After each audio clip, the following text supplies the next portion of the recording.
ಎಲ್ಲರಿಗೂ ನಮಸ್ತೆ. ನೀವು ನೋಡ್ತಾ ಇರೋದು ಒನ್ ಇಂಡಿಯಾ ಕನ್ನಡ. ನಾನು ಪ್ರತಿಮಾ. ವೀಕ್ಷಕರೇ, ಪಾಕಿಸ್ತಾನದ ವಿರುದ್ಧ ಯುದ್ಧ ನಡೀಲೇಬೇಕು ಅಂತ ಒತ್ತಾಯಗಳು ಕೇಳಿ ಬರ್ತಾ ಇದೆ. ಆದರೆ ಅದಷ್ಟೊಂದು ಈಸಿ ಅಲ್ಲ, ತಕ್ಷಣ ತೆಗೆದುಕೊಳ್ಳುವಂತಹ ನಿರ್ಧಾರ ಕೂಡ ಅಲ್ಲ. ಅದರ ಹೊರತಾಗಿ ನಮ್ಮ ಭಾರತ ಸರ್ಕಾರ ಅನೇಕ ಕ್ರಮಗಳಿಗೆ ಮುಂದಾಗ್ತಾ ಇದೆ ಪಾಕಿಸ್ತಾನಕ್ಕೆ ಬುದ್ಧಿ ಕಲಿಸೋದಕ್ಕೆ. ಕೇವಲ ಜಸ್ಟ್ ಹೋಗಿ ಯುದ್ಧ ಮಾಡಬೇಕು ಅನ್ನೋದೊಂದೇ ನಿಟ್ಟಿನಲ್ಲಿ, ಅದೊಂದೇ ಅಜೆಂಡಾ ಇರೋದಿಲ್ಲ. ಒಂದಷ್ಟು ಬೇರೆ ಬೇರೆ ರೀತಿಯಾದಂತಹ ಟಕ್ಕರ್ ಕೊಡೋದಕ್ಕೆ, ಮಾಸ್ಟರ್ ಸ್ಟ್ರೋಕ್ ಕೊಡೋದಕ್ಕೆ ಮೋದಿ ಸರ್ಕಾರ ಕೂಡ ತಯಾರಿಯನ್ನ ಮಾಡ್ಕೊಳ್ತಾ ಇದೆ. ನಿಮಗೆ ಗೊತ್ತೇ ಇದೆ, ಪಾಕಿಸ್ತಾನದಲ್ಲಂತೂ ಈಗಂತೂ ಯಾವ ರೀತಿ ಪರಿಸ್ಥಿತಿ ಇದೆ ಅಂತ ಅಂದ್ರೆ, ಅಲ್ಲಿನ ಎಕಾನಮಿ ಆಗಿರ್ಬೋದು, ಹಣದುಬ್ಬರದ ಕಾರಣಕ್ಕೆ ತುಂಬಾನೇ ಪ್ರಾಬ್ಲಮ್ಸ್ ಇದ್ದೇ ಇದೆ. ಕೆಲವರಂತೂ ಒಂದು ಹೊತ್ತಿನ ಊಟಕ್ಕೂ ಕೂಡ ಪರದಾಡಬೇಕಾದಂಥ ಪರಿಸ್ಥಿತಿ ಇದೆ. ಹೀಗಿರುವಾಗ ಯುದ್ಧದಿಂದ ಮಾತ್ರ ಅಲ್ಲ, ಅಂದ್ರೆ ಅಲ್ಲಿ ಹೋಗಿ ಯುದ್ಧ ಮಾಡದೆ ಪಾಕಿಸ್ತಾನದ ಜನ ಬೀದಿಗೆ ಬರೋ ರೀತಿಯಲ್ಲಿ ಒಂದಷ್ಟು ಬೆಳವಣಿಗೆಗಳಾಗ್ತಾ ಇದೆ. ಇದಕ್ಕೆ ಭಾರತ ಸರ್ಕಾರ ತೆಗೆದುಕೊಂಡಿರೋ ನಿರ್ಧಾರಗಳು ಕೂಡ ಕಾರಣ ಆಗುತ್ತೆ. ಯಾಕಂದ್ರೆ ಪುಲ್ವಾಮಾ ದಾಳಿಯ ನಂತರದಲ್ಲಿ ಕೂಡ ಭಾರತ ಕೆಲವೊಂದು ಡಿಸಿಷನ್ಸ್ ತೆಗೆದುಕೊಂಡಿತ್ತು, ನಂತರದಲ್ಲಿ ಅದನ್ನ ಸಡಿಲ ಮಾಡಲಾಗಿತ್ತು.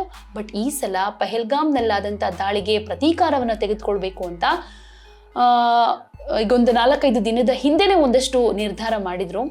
ಸಿಂಧೂ ನದಿ ನೀರಿನ ಒಪ್ಪಂದ ಬ್ರೇಕ್ ಮಾಡಬೇಕು ಅಂದ್ರೂ ಆ ನಿರ್ಧಾರ ಏನೋ ಆಗಿದೆ, ಇಂಪ್ಲಿಮೆಂಟ್ ಆಗೋದು ಅಷ್ಟೊಂದು ಈಸಿ ಅಲ್ಲ. ಅದಕ್ಕೆ ಸಂಬಂಧಪಟ್ಟ ಹಾಗೆ ಒಂದಷ್ಟು ಡೆವಲಪ್ಮೆಂಟ್ಸ್ ಆಗ್ತಾ ಇದೆ, ಒಂದಷ್ಟು ಚೇಂಜಸ್ ಕೂಡ ನಡೀತಾ ಇದೆ. ಇದರ ಮಧ್ಯೆ ಅನೇಕ ವ್ಯಾಪಾರ ವಹಿವಾಟುಗಳನ್ನ ಪಾಕಿಸ್ತಾನದ ಜೊತೆ ಸ್ಟಾಪ್ ಮಾಡಿದೆ ನಮ್ಮ ಇಂಡಿಯಾ. ಇದರ ಎಫೆಕ್ಟ್ ಏನಾಗಬಹುದು ನಿಮಗೆ ಗೊತ್ತಿರಬಹುದು. ಪಾಕಿಸ್ತಾನದಲ್ಲಿನ ಪರಿಸ್ಥಿತಿಗಳ ಬಗ್ಗೆ ಒಂದಷ್ಟು ಮಾಹಿತಿ ಇದ್ದೇ ಇರುತ್ತೆ. ಅಲ್ಲಿ ಒಂದು ಬಾಟಲ್ ನೀರಿಗೆ ಎಷ್ಟು ರೂಪಾಯಿ ಆಗಿದೆ, 1 ಲೀಟರ್ ಹಾಲಿಗೆ ಎಷ್ಟು ರೂಪಾಯಿ ಆಗಿದೆ. ದಿನನಿತ್ಯ ಬಳಸುವಂತಹ ವಸ್ತುಗಳ ಬೆಲೆಯಂತೂ ಕೈಗೆಟ್ಕೋಕ್ ಚಾನ್ಸೇ ಇಲ್ಲ, ಆ ಮಟ್ಟಕ್ಕೆ ಏರಿಕೆ ಆಗ್ತಾ ಇದೆ. ಇದರ ಮಧ್ಯೆ ಭಾರತ ತೆಗೆದುಕೊಂಡಿರುವಂಥ ಕೆಲವೊಂದು ನಿರ್ಧಾರಗಳಿಂದ ಪಾಕಿಸ್ತಾನದಲ್ಲಾಗಿರುವಂಥ ಎಫೆಕ್ಟ್ಗಳು ಏನೇನು ಅನ್ನೋದ್ರ ಬಗ್ಗೆ ಹೇಳ್ತೀವಿ. ಹಾಗೆ ನಮ್ಮ ಸೇನೆ ಪಾಕಿಸ್ತಾನದ ವಿರುದ್ಧ ಯುದ್ಧ ಮಾಡಬೇಕು, ಯುದ್ಧದ ಪರಿಸ್ಥಿತಿ ಏನಾದರೂ ನಿರ್ಮಾಣ ಆದರೆ ಯಾವ ರೀತಿಯಾಗಿ ನಾವು ರೆಡಿ ಇರಬೇಕು ಅನ್ನೋ ನಿಟ್ಟಿನಲ್ಲಿ ಹೇಗೆ ತಯಾರಿಗಳನ್ನ ಮಾಡ್ಕೊಳ್ತಾ ಇದೆ, ಪಾಕಿಸ್ತಾನವನ್ನ ಬಗ್ಗು ಬಡಿಯೋದಕ್ಕೆ ನಮ್ಮ ಭಾರತ ಸೇನೆಯ ರಣತಂತ್ರ ಯಾವ ರೀತಿಯಾಗಿದೆ. ಇದರ ಜೊತೆಗೆ ಭಾರತ ಪಾಕಿಸ್ತಾನಕ್ಕೇನಾದ್ರೂ ಔಷಧಗಳನ್ನ ಸರಬರಾಜು ಮಾಡೋದನ್ನ ನಿಲ್ಲಿಸ್ಬಿಟ್ರೆ ಅಲ್ಲಿನ ಪರಿಸ್ಥಿತಿ ಹೇಗಾಗಬಹುದು. ಈಗಾಗಲೇ ಒಂದು ಹಂತದಲ್ಲಿ ಆ ತಯಾರಿ ನಡೀತಾ ಇರೋದ್ರಿಂದ ಅಲ್ಲಿ ವೈದ್ಯರು ಕೂಡ ತುಂಬಾ ಮಂದಿ ರಾಜೀನಾಮೆಯನ್ನ ಕೊಡ್ತಾ ಇದ್ದಾರೆ. ಸೊ ಪಾಕಿಸ್ತಾನದ ಆರೋಗ್ಯ ಕ್ಷೇತ್ರ ಆಗಿರ್ಬೋದು, ಆಹಾರ ಕ್ಷೇತ್ರ ಆಗಿರ್ಬೋದು, ಸೇನಾ ವಲಯಕ್ಕೆ ನಮ್ಮ ಭಾರತ ಯಾವ ರೀತಿ ಟಕ್ಕರ್ ಕೊಟ್ಟಿದೆ ಅನ್ನೋದರ ಕಂಪ್ಲೀಟ್ ರಿಪೋರ್ಟ್ ಇಲ್ಲಿದೆ, ನೋಡ್ಕೊಂಡು ಬನ್ನಿ. ಭಾರತದ ಜೊತೆಗೆ ಚೆಲ್ಲಾಟ ಆಡೋದು ಪಾಕಿಸ್ತಾನಕ್ಕೆ ಈಗ ಮಗ್ಗುಲ ಮುಳ್ಳಾಗಿ ಪರಿಣಮಿಸ್ತಾ ಇದೆ. ಜೊತೆಗೆ ದುಬಾರಿ ಕೂಡ ಆಗಿದೆ. ಈಗಾಗಲೇ ಸಾಲ ಹಾಗೆ ಹಣದುಬ್ಬರದಿಂದ ತತ್ತರಿಸಿ ಹೋಗಿರೋ ಪಾಕಿಸ್ತಾನ ಭಾರತ ತೆಗೆದುಕೊಂಡಿರೋ ಕಠಿಣ ಕ್ರಮಗಳಿಂದ ಸಂಕಷ್ಟಕ್ಕೆ ಸಿಕ್ಕಾಕೊಳ್ಳೋ ತರ ಆಗ್ಬಿಟ್ಟಿದೆ. ಪ್ರತಿದಿನ ಜಾಸ್ತಿ ಆಗ್ತಾ ಇರೋ ಹಣದುಬ್ಬರ, ಆಹಾರದ ಕೊರತೆ, ಆರ್ಥಿಕ ಒತ್ತಡ ಪಾಕಿಸ್ತಾನದ ನೋವನ್ನ ದಿನೇ ದಿನೇ ಜಾಸ್ತಿ ಮಾಡ್ತಾ ಇದೆ. ಈಗಾಗಲೇ ಸಾಲ ಹಾಗೆ ಹಣದುಬ್ಬರದಿಂದ ತತ್ತರಿಸಿ ಹೋಗಿರೋ ಪಾಕಿಸ್ತಾನಕ್ಕೆ ಪಹಲ್ಗಾಮ್ ಭಯೋತ್ಪಾದಕ ದಾಳಿ ದುಬಾರಿಯಾಗಿದೆ. ಭಾರತದ ಕಠಿಣ ಕ್ರಮಗಳಿಂದ ಪಾಕಿಸ್ತಾನದ ಪರಿಸ್ಥಿತಿ ಹದಗೆಡ್ತಾ ಇದೆ. ಸಿಂಧೂ ನದಿ ನೀರು ನಿಲ್ಲಿಸೋದು ಸೇರಿದ ಹಾಗೆ ಭಾರತ ಅನೇಕ ಕ್ರಮಗಳನ್ನು ಕೈಗೊಂಡಿದೆ. ವಿಶ್ವ ಬ್ಯಾಂಕ್ ಇತ್ತೀಚೆಗೆ ಬಿಡುಗಡೆ ಮಾಡಿದ ವರದಿಯ ಪ್ರಕಾರ ಈ ಹಣಕಾಸು ವರ್ಷದಲ್ಲಿ ಪಾಕಿಸ್ತಾನಕ್ಕೆ ಸುಮಾರು 1 ಕೋಟಿ ಜನರು ಹಸಿವಿನಿಂದ ಬಳಲ್ತಾರೆ. ಹಣದುಬ್ಬರ ಕೂಡ ಜಾಸ್ತಿ ಆಗಬಹುದು. ಮೂಲಗಳ ಪ್ರಕಾರ ಪಾಕಿಸ್ತಾನದಲ್ಲಿ ಆಹಾರ ಪದಾರ್ಥಗಳ ಬೆಲೆಗಳು ಗಗನಕ್ಕೇರ್ತಾ ಇವೆ. ಹಾಲು, ತರಕಾರಿಗಳು, ಹಣ್ಣುಗಳು, ಅಕ್ಕಿ, ಗೋಧಿ ಹಿಟ್ಟು ಮುಂತಾದ ದಿನ ಬಳಕೆ ವಸ್ತುಗಳು ಕೂಡ ತುಂಬಾ ಎಕ್ಸ್ಪೆನ್ಸಿವ್ ಆಗ್ತಾ ಇದೆ. ಭಾರತದಿಂದ ಪಾಕಿಸ್ತಾನಕ್ಕೆ ರಾಸಾಯನಿಕಗಳು, ಹಣ್ಣು, ತರಕಾರಿಗಳು, ಔಷಧಗಳು, ಕೋಳಿ ಸಾಕಣೆ, ಆಹಾರ ಮತ್ತು ಒಣಹಣ್ಣುಗಳನ್ನು ರಫ್ತು ಮಾಡಲಾಗುತ್ತೆ. ಪಹಲ್ಗಾಮ್ ಭಯೋತ್ಪಾದಕ ದಾಳಿ ನಂತರ ಪಾಕಿಸ್ತಾನ ತನ್ನ ಕಾಲಿಗೆ ತಾನೇ ಕೊಡಲಿ ಪೆಟ್ಟನ್ನು ಹಾಕೊಂಡಿದೆ. ಭಾರತೀಯ ವಿಮಾನಗಳಿಗೆ ವಾಯು ಪ್ರದೇಶವನ್ನ ಮುಚ್ಚೋ ಮೂಲಕ ಪಾಕಿಸ್ತಾನ ಕೋಟ್ಯಾಂತರ ಡಾಲರ್ ನಷ್ಟವನ್ನ ಅನುಭವಿಸುವಂತಾಗಿದೆ. ಪಾಕಿಸ್ತಾನ ವಾಯು ಪ್ರದೇಶ ಬಳಕೆಗೆ ಇಂತಿಷ್ಟು ಹಣ ಪಾವತಿ ಮಾಡಬೇಕಾಗಿತ್ತು. ಪಾಕಿಸ್ತಾನದ ಪ್ರಮುಖ ಆದಾಯ ಮೂಲಗಳಲ್ಲಿ ಇದು ಕೂಡ ಒಂದು. ಆದರೆ ಈಗ ಇದು ಕೂಡ ಬಂದಾಗಿದೆ. ಭಾರತ ಕೂಡ ವಾಯು ಮಾರ್ಗವನ್ನ ಮುಚ್ಚಿದೆ. ಇದರಿಂದ ಪಾಕಿಸ್ತಾನ ದುಬಾರಿ ಖರ್ಚು ಮಾಡಿ ಬೇರೆ ಮಾರ್ಗದ ಮೂಲಕ ತೆರಳಬೇಕಾಗಿದೆ. ಇನ್ನು ಅಲ್ಲಿನ ಆಹಾರ ಪದಾರ್ಥಗಳ ಬೆಲೆ ಜಾಸ್ತಿಯಾಗಿರೋದ್ರಿಂದ ಖರೀದಿ ಮಾಡೋದಕ್ಕೂ ಕೂಡ ಸಾಧ್ಯವಾಗದೆ ಜನ ಪರದಾಡ್ತಾ ಇದ್ದಾರೆ. ಪಾಕಿಸ್ತಾನ ಸೇನೆ, ಪಾಕಿಸ್ತಾನ ಮಣ್ಣು, ಪಾಕಿಸ್ತಾನ ಅನ್ನೋ ಘೋಷವಾಕ್ಯದ ಮೂಲಕ ಮರೆಮಾಚೋಕೆ ಸರ್ಕಾರ ಏನೇ ಪ್ರಯತ್ನ ಮಾಡ್ತಾ ಇದ್ರೂ ಅಲ್ಲಿನ ಜನರ ಸಂಕಷ್ಟ ಹೇಳತೀರದಾಗಿದೆ. ಇದು ಸಾಲದು ಅನ್ನೋ ರೀತಿಯಲ್ಲಿ ಭಾರತ ಏನಾದ್ರೂ ಪಾಕಿಸ್ತಾನಕ್ಕೆ ಔಷಧಗಳ ಸರಬರಾಜು ನಿಲ್ಲಿಸ್ಬಿಟ್ರಂತೂ ಮುಗದೇ ಹೋಯ್ತು ಕಥೆ. ಈಗಾಗಲೇ ಬಡತನವನ್ನ ಫೇಸ್ ಮಾಡ್ತಾ ಇರೋ ಪಾಕಿಸ್ತಾನಕ್ಕೆ ಒಂದು ಹೊಸ ಸಮಸ್ಯೆ ಕೂಡ ಎದುರಾಗುತ್ತೆ. ವಾಸ್ತವವಾಗಿ ಭಾರತ ಮತ್ತು ಪಾಕಿಸ್ತಾನ ನಡುವಿನ ವ್ಯಾಪಾರದ ಅಂತ್ಯದಿಂದ ಪಾಕಿಸ್ತಾನದ ಆರೋಗ್ಯ ಕ್ಷೇತ್ರದ ಮೇಲೂ ಕೂಡ ದೊಡ್ಡ ಹೊಡೆತ ಉಂಟಾಗುತ್ತೆ. ಪಾಕಿಸ್ತಾನದ ಜನ ತಲೆನೋವಿನಿಂದ ಸಾಯ್ತಾ ಇದ್ರೂ ಒಂದೇ ಒಂದು ಸ್ಯಾರಿಡಾನ್ ಮಾತ್ರೆ ಕೂಡ ಅವರಿಗೆ ಸಿಗೋದಿಲ್ಲ.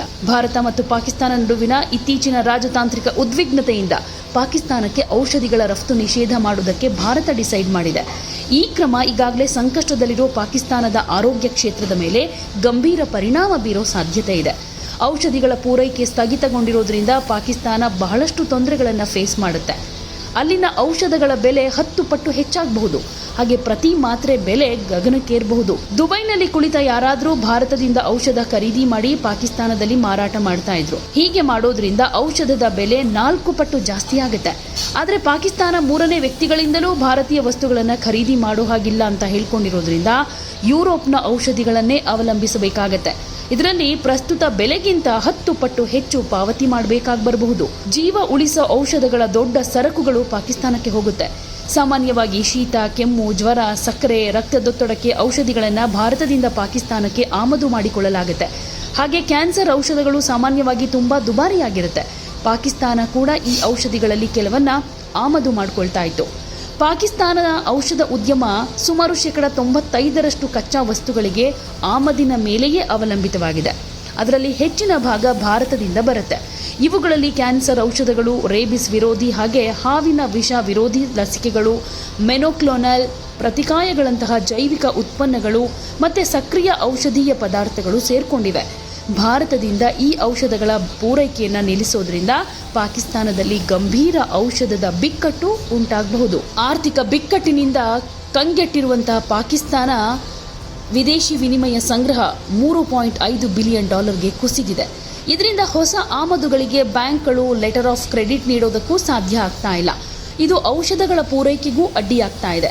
ಅನೇಕ ಆಸ್ಪತ್ರೆಗಳಲ್ಲಿ ಅಗತ್ಯ ಔಷಧಗಳು, ಸಲಕರಣೆಗಳ ಕೊರತೆಯಿಂದ ಶಸ್ತ್ರಚಿಕಿತ್ಸೆಯಂತಹ ನಿರ್ಣಾಯಕ ವೈದ್ಯಕೀಯ ವಿಧಾನಗಳ ಮೇಲೆ ಇದು ಎಫೆಕ್ಟ್ ಮಾಡುತ್ತೆ. ಭಾರತದಿಂದ ಔಷಧಗಳ ಪೂರೈಕೆ ನಿಂತ ಮೇಲೆ ಪಾಕಿಸ್ತಾನ, ಚೀನಾ, ರಷ್ಯಾ ಹಾಗೆ ಯುರೋಪಿಯನ್ ದೇಶಗಳಿಂದ ಔಷಧಗಳನ್ನು ಆಮದು ಮಾಡಿಕೊಳ್ಳೋದಕ್ಕೆ ಪ್ಲಾನ್ ಮಾಡ್ತಾ ಇದೆ. ಇಷ್ಟಾದರೂ ಈ ದೇಶಗಳಿಂದ ಔಷಧದ ಪೂರೈಕೆಯನ್ನು ಪ್ರಾರಂಭ ಮಾಡೋದು ಸಮಯ ಮತ್ತು ವೆಚ್ಚ ಎರಡನ್ನೂ ತೆಗೆದುಕೊಳ್ಳುತ್ತೆ.